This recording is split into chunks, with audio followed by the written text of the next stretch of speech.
नमस्कार, स्वागत है आपका न्यूज 19 में। मैं पुलकित सक्सेना आप लोग के साथ। आइए एक नजर डालते हैं खास खबर की ओर। आप सभी को बता दूं कि धौलपुर में 27 से 28 दिसंबर को रात्रि के समय डकैत केशव गुजर व पुलिस के बीच में मुठभेड़ देखने को मिली थी। इसी मुठभेड़ में घायल हुए डकैत गैंग के देवेंद्र गुजर को पुलिस ने घायल अवस्था में दस्तयाब कर लिया है। तो आइए एक नजर डालते हैं पूरी रिपोर्ट की ओर।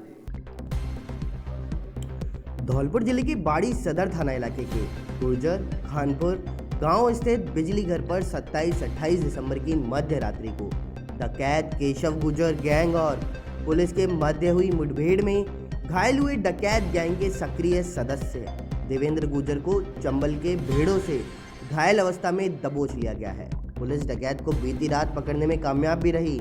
गिरफ्तार शुदा डकैत ने 1.25 लाख के इनामी डकैत केशव गुजर और उसके सहयोगी शीशराम गुजर के भी गोली लगने की पुष्टि की है। पुलिस द्वारा चंबल के भेड़ों में अलग अलग टीम गठित करके ड्रोन कैमरे की मदद से सर्चिंग ऑपरेशन किया जा रहा है। पुलिस के लिए चुनौती बना डकैत केशव गुजर को पकड़ने में पुलिस की अलग अलग टीमें कोई कोर कसर नहीं छोड़ रही।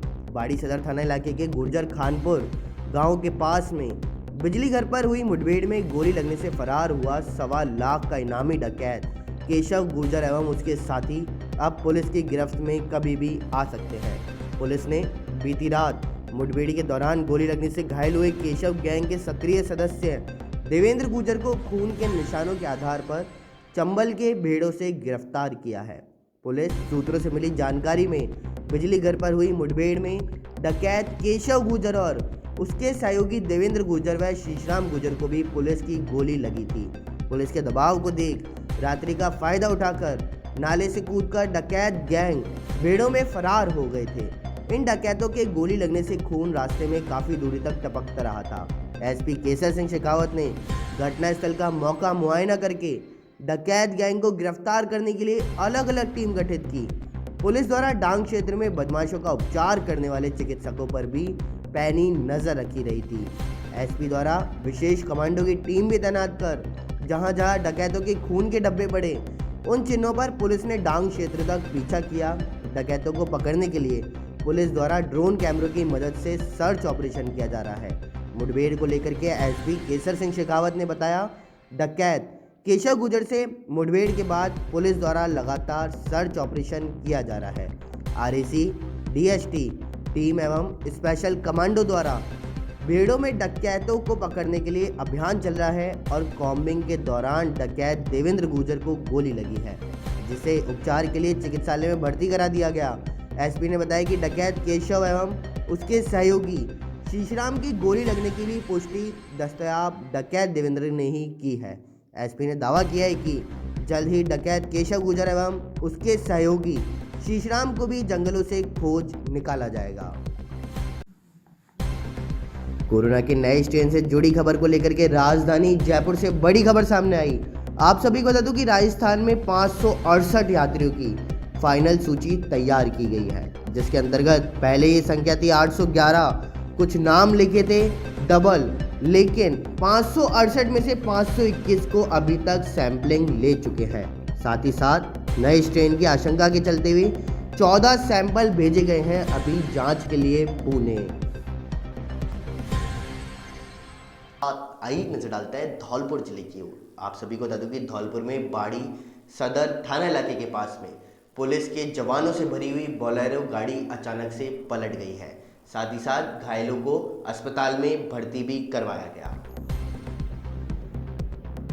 धौलपुर जिले के बाड़ी सदर थाना इलाके के तालाब ए शाही के पास पुलिस के जवानों से भरी हुई एक बोलेरो गाड़ी अचानक अनियंत्रित होकर पलट गई, जिससे उसमें सवार आरएसी 6ठी बटालियन के 4 जवान घायल हो गए हैं, जिन्हें बाड़ी अस्पताल में भर्ती भी किया गया, जहां से गंभीर हालत के चलते हुए जिला चिकित्सालय रेफर कर दिया। घटना की सूचना मिलते ही एसपी केसर सिंह शेखावत और बाड़ी विधायक गिरिराज सिंह मलिंगा बाड़ी चिकित्सालय पहुंचे और जवानों की कुशल क्षेम जानी है। जानकारी के मुताबिक रविवार की रात को डकैत केशव गुर्जर गैंग और पुलिस से हुई मुठभेड़ के बाद से पूरा का पूरा पुलिस महकमा अलर्ट मोड पर है और जगह जगह डांग में दस्यु केशव और उसकी गैंग की तलाश की जा रही है। देर शाम तक बाइक पर सवार दो लोग जा रहे थे। मुखबिर से मिली सूचना के अनुसार दोनों ही बाइक सवार डकैतों को राशन का सामान देने के लिए जा रहे थे। तभी पुलिस के एक जवानों से भरी गाड़ी ने उस बाइक का पीछा किया। इसी दौरान अनियंत्रित होकर अचानक बोलेरो गाड़ी पलट गई और उस गाड़ी में सवार 4 जवान भी घायल हो गए, जिनका जिला चिकित्सालय में इलाज अभी भी जारी है। आज हमारी एक गाड़ी एडीएफ में लगी हुई थी जो गजपुरा से सोने गुर्जा की तरफ जा रही थी, जिसका पिछला टायर बस्ट होने से हमारे 4-5 पुलिसकर्मी इंजर्ड हुए हैं, जिनको बाड़ी से यहाँ धौलपुर रेफ़र किया है। सभी खतरे से बाहर हैं, उनका इलाज चल रहा है। राजधानी जयपुर से बड़ी खबर सामने आ रही है। आप सभी को बता दूं कि राजधानी जयपुर में जगतपुरा के रिहायशी इलाके में पैंथर का मूवमेंट देखने को मिला है। जी हां, जगतपुरा के रिहायशी इलाके में पैंथर का मूवमेंट देखने को मिला है। साथ ही साथ रामनगरिया के एक बाड़ी की झाड़ी में छिपा हुआ बैठा था पैंथर। वहीं वन विभाग की टीम सहित डीएफओ वहां पे मौके पर पहुंचे। साथ ही साथ एसीएफ भी मौके पर मौजूद था। आपको बता दूं कि जगतपुरा के रामनगरिया इलाके के लोगों में दहशत भी देखने को मिल रही है। आइए एक नजर डालते हैं खास खबर की ओर। आप सभी को बता दूं कि भाजपा के राष्ट्रीय महासचिव और राजस्थान के प्रदेश प्रभारी नाथद्वारा पहुंचे हैं। भाजपा के राष्ट्रीय महासचिव और राजस्थान प्रदेश प्रभारी अरुण सिंह कल देर शाम नाथद्वारा पहुंचे। प्रदेश प्रभारी बनने के बाद में पहली बार नाथद्वारा पहुंचने पर जिला कमेटी और भाजपा जिला अध्यक्ष वीरेंद्र पुरोहित के साथ पदाधिकारियों ने उनका स्वागत किया है।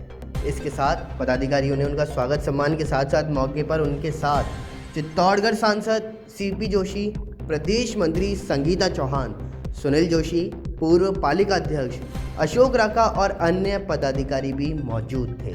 इसके बाद उन्होंने पदाधिकारियों से राजनीतिक चर्चा की और देर शाम श्रीनाथ जी मंदिर में शयन झांकी के दर्शन भी किए। इस मौके पर मंदिर परंपरा अनुसार उनका समाधान पद्धति से स्वागत भी किया गया है, जिसमें उन्हें उपरना, माला और प्रसाद भेंट किया गया। इसके बाद उन्हें न्यू कॉटेज में कुछ देर अनौपचारिक बातचीत के बाद में वे उदयपुर के लिए रवाना हो गए। फतेहपुर सीकर से बड़ी खबर सामने आई है। आप सभी को बता दूं कि तेज सर्दी का सितम अभी भी लगातार जारी है। फतेहपुर क्षेत्र में घना कोहरा भी देखने को मिल रहा है। वहीं आपको बता दूं, आम जनजीवन भी इससे प्रभावित होता हुआ नजर आ रहा है। साथ ही साथ राजमार्गों पर वाहन चालकों की रफ्तार भी धीमी बढ़ती हुई नजर आई है।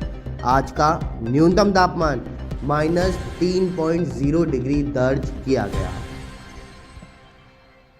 आइए एक नजर डालते हैं नाथद्वारा की ओर। आप सभी को बता दूं कि 2 दिनों से लावारिस घूम रही महिला को अपने बेटे व परिवार से नाथद्वारा पुलिस ने एक बार फिर से मिलवा दिया है।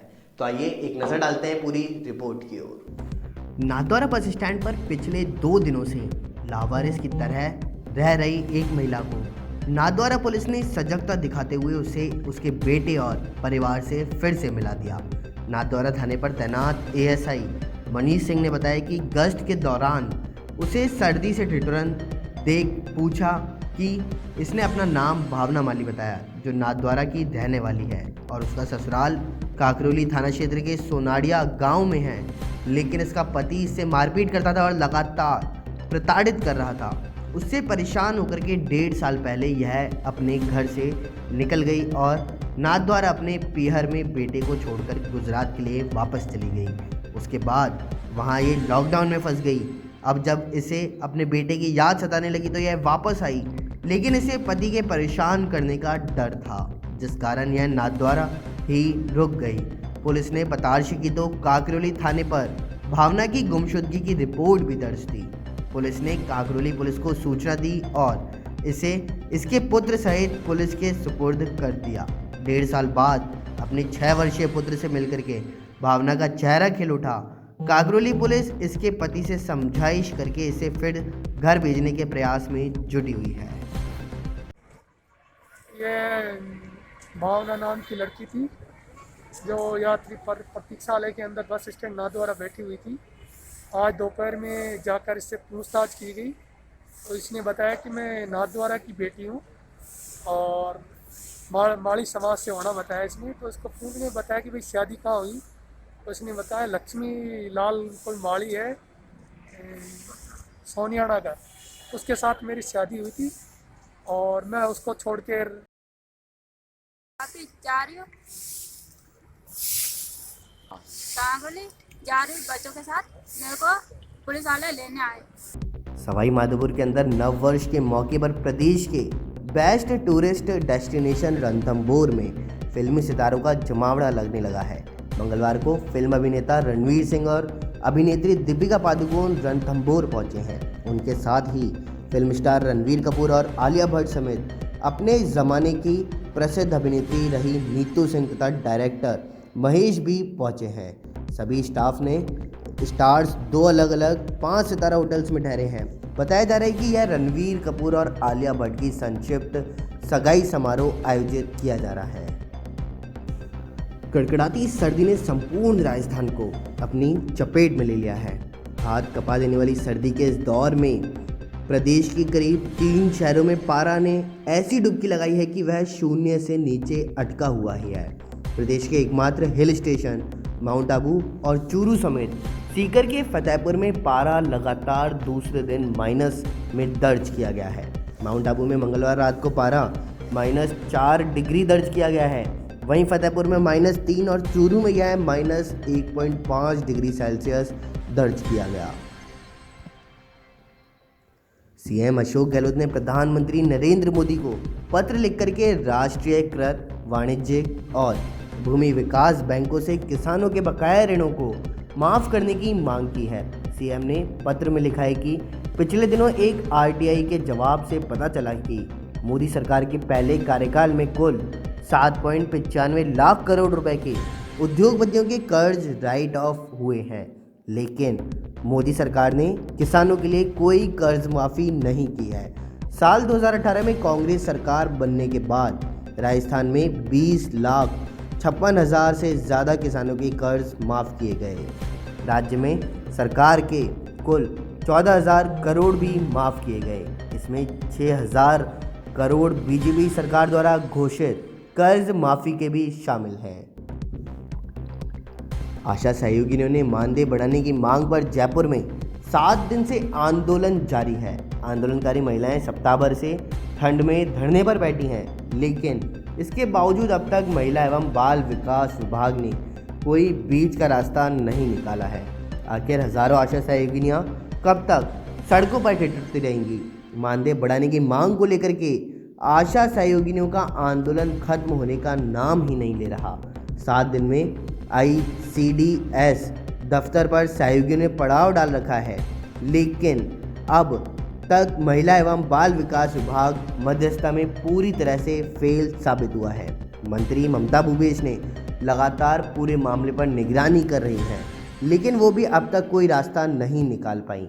आशा सहयोगियों की मांग पर सरकार ने 2 IAS को कमेटी में शामिल किया है। विभाग के सचिव के पाठक और IAS सिद्धार्थ महाजन को कमेटी में शामिल किया गया, लेकिन वो भी कोई समाधान नहीं निकाल पाए। आशा सहयोगिनियों की मांग है कि 2700 रुपये से उनका मानदेय बढ़ा करके 18,000 रुपये किया जाए। आंदोलन के दौरान आशा सहयोगिनियों की भूख हड़ताल भी शुरू हो चुकी है। ऐसे में आंदोलन पर बैठी महिलाओं की तबीयत लगातार बिगड़ती जा रही है। राजधानी जयपुर में आउटर कॉलोनी में रोड लाइट की समस्याओं का निस्तारण होने की उम्मीद जगी है। नगर निगम ग्रेटर मेयर सौम्या गुर्जर ने ग्रेटर क्षेत्र में 21,000 नई स्ट्रीट लाइट्स लगाने के निर्देश भी दिए। यही नहीं, उन्होंने जयपुर शहर में खराब रोड लाइटों की शिकायतों को जल्द सुधारने के लिए इंजीनियरों और फील्ड स्टाफ की कार्यशैली में भी बदलाव किया है। आपको बता दें कि जगतपुरा आगरा रोड, सीकर बाईपास, पृथ्वीराज नगर से लगती हुई कॉलोनियाँ, प्रताप नगर क्षेत्र से लगते कई इलाकों में कॉलोनियाँ ऐसी हैं जहां आज भी रोड लाइट्स नहीं लगी। इन कॉलोनियों में अब आबादी भी बसने लगी है। इसे देखते हुए मेयर ने 21,000 नई लाइट्स लगाने के निर्देश भी जारी कर दिए। दोपहर 12 बजे से रात 8 बजे तक रहेगी ड्यूटी और मुख्यालय की जगह जोन में बैठेंगे AEN। दोपहर की तमाम बड़ी खबरों में बस इतना ही। देखते रहिए न्यूज़ 19। नमस्कार। भाजपा और जेडीयू के बीच अरुणाचल प्रदेश के मामले में तल्ख रिश्ते के बाद आरजेडी के नेताओं द्वारा नीतीश कुमार को ऑफर देने का सिलसिला तेज हो गया है। इस कड़ी में राजद के एक बड़े नेता ने दावा किया कि जेडीयू के 17 विधायक राजद के संपर्क में हैं। नीतीश कुमार की सरकार में मंत्री रहे और चुनाव से पहले राजद में शामिल होने वाले वरिष्ठ नेता श्याम रजक का बड़ा बयान भी सामने आया। श्याम रजक ने दावा किया कि जेडीयू के 17 विधायक राजद के संपर्क में हैं। कोरोना वायरस के नए स्ट्रेन के 14 और मामले भारत में पाए गए हैं। इसके साथ ही इस नए स्ट्रेन से संक्रमित लोगों की संख्या बढ़कर के 20 पहुंच चुकी है। केंद्रीय स्वास्थ्य और परिवार कल्याण मंत्रालय ने बुधवार सुबह इसकी जानकारी दी। साथ ही आपको बता दूं कि मंगलवार को कोविड के ब्रिटेन स्ट्रेन के 6 मामले पाए गए थे। साथ ही बताया गया कि कुल 20 मामलों में से 8 राष्ट्रीय राजधानी दिल्ली के हैं। 2020 बस अलविदा ही कहने वाला है। वहीं नए साल से पहले ही बॉलीवुड के कई सेलिब्रिटीज़ ने अपने न्यू ईयर सेलिब्रेशन के प्लान्स बना लिए हैं। कोई वेकेशन पर निकल चुका है तो कोई पार्टी की तैयारी कर रहा है। वहीं इन सबके बीच एक बड़े सेलिब्रेशन के कयास लगाए जा रहे हैं। सोशल मीडिया पर ऐसे चर्चा हो रहे रणबीर कपूर और आलिया भट्ट की जल्द ही शादी भी होने वाली है। ये चर्चे हाल ही में सामने आई कुछ तस्वीरों और वीडियो के बाद होने लगे हैं। देश के कई हिस्सों में ऐसी कड़ाके वाली ठंड पड़ रही है कि इसमें हाथ पैर जम जाने जैसा महसूस होता है। लेकिन अगर हम आपको एक ऐसी ही जगह के बारे में बताएं जहां ठंड की वजह से हवा में ही चीज़ें जम जा रही हैं तो आप शायद चौंक जाएंगे, लेकिन यह 100% सही है। इन फोटो को सोशल मीडिया पर काफ़ी पसंद भी किया जा रहा है। दरअसल इन दिनों सोशल मीडिया पर एक फ़ोटो काफ़ी वायरल हो रही है। इसमें एक टेबल पर प्लेट में रखा एक ठंड के मारे हवा में ही जम गया है गिलास। इसके बगल में नूडल्स भी है, वो भी जम गए और अंडे को बीच से तोड़ा जा रहा था। मोदी सरकार के नए कृषि कानूनों के खिलाफ में किसानों के आंदोलन का आज 35वां दिन है। आज सरकार के साथ दोपहर 2 बजे किसान संगठनों की 7वें दौर की बातचीत भी होनी है। इस बीच केंद्रीय रक्षा मंत्री राजनाथ सिंह ने किसानों को नक्सल और खालिस्तानी करार दिए जाने पर आपत्ति भी जाहिर की है। रक्षा मंत्री ने कहा, यह आरोप किसानों पर किसी के द्वारा नहीं लगाए जाने चाहिए। हम किसानों के प्रति अपना गहरा सम्मान व्यक्त करते हैं। वे हमारे अन्नदाता हैं और हम किसानों के प्रति हमारे सिर झुकते हैं।